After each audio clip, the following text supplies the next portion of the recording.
Story of his totally unexpected phone conversation with President Trump. Here's the best part. The president seemed rather surprised by it as well. Joining us now, Dan Balz, chief political correspondent from the Washington Post. Dan, great to have you with us. Thank you, Erica. So all of this transpired Friday night. You're having dinner in a cafe in Paris, and all of a sudden, someone hands you the phone and says, "Would you like to talk to the president?" Did you think it was a joke?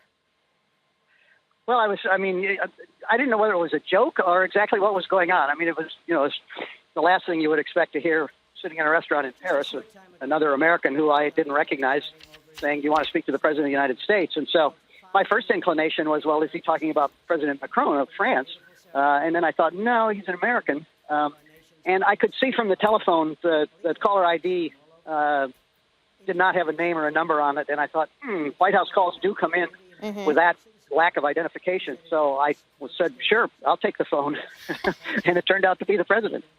It was a good decision on your part, because we're all enjoying the story, too, I have to say selfishly. So, as you're talking to the president in the first couple of minutes, he at one point asks you whether you're Hillary or Trump, and that's when you revealed your true identity.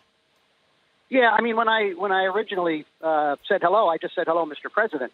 And the fellow who had handed me the phone, who turned out to be Joe Kernan from CNBC, who I would recognize watching TV, but I didn't recognize him in a restaurant in Paris. He had been talking to the president because the president had called to express regret that he couldn't do an interview with Mr. Kernan at Davos at the World Economic Summit this week.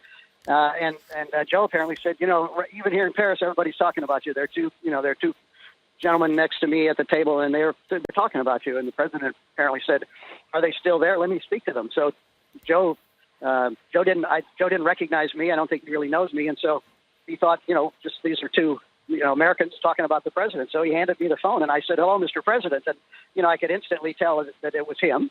His voice was clear, and I thought, well, I'm a reporter. I ought to try to get some news out of him. So I tried to ask him a few questions, and I didn't get very far. And that's when he said at one point, "Are you Hillary or are you Trump?" And I said, "Well, I'm a reporter." And that sort of stopped him short. It takes a lot for the president to, have a moment of silence like that. But you did kind of stop him short when you said that. You weren't what he was expecting. No, I think he just thought we were two, sympathetic Americans who were talking about him in Paris.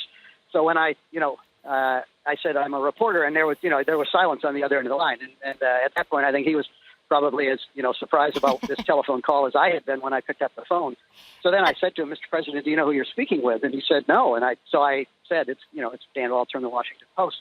I don't have a real relationship with the president, but I interviewed him a few times during the campaign. So once that happened, then it was kind of everybody's cards are on the table.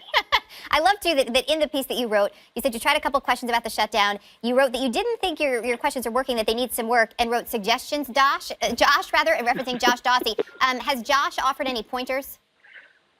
Josh has not, unfortunately. He's keeping his secrets to himself, as I suppose any good, smart reporter would do. They will never reveal the things that really work. But as you all know, he's one of your contributors, and he's a fabulous reporter and part of our terrific White House team.